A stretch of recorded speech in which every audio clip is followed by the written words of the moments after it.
ঢাকা মেডিকেলের আইসিইউতে চিকিৎসাধীন গণ অধিকার পরিষদের সভাপতি নুরুল হক নূরকে কেবিনে স্থানান্তর করা হয়েছে।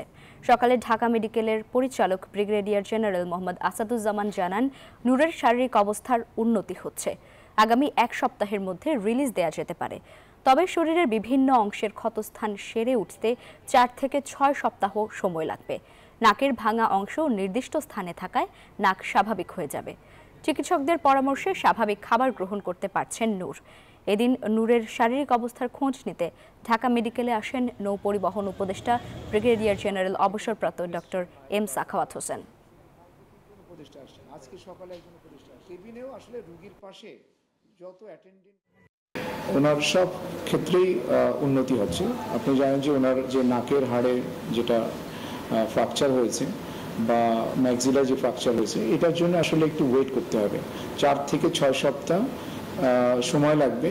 তো আজকে সব ডাক্তাররা দেখেছেন এবং ওনারা মতামত দিয়েছেন তাকে আইসিইউ থেকে কেবিনে শিফট করার জন্য। তো আমরা কিছুক্ষণের মধ্যে ওনাকে কেবিনে শিফট করে দেব। রিলিজ করার সিদ্ধান্তটা পরে হবে।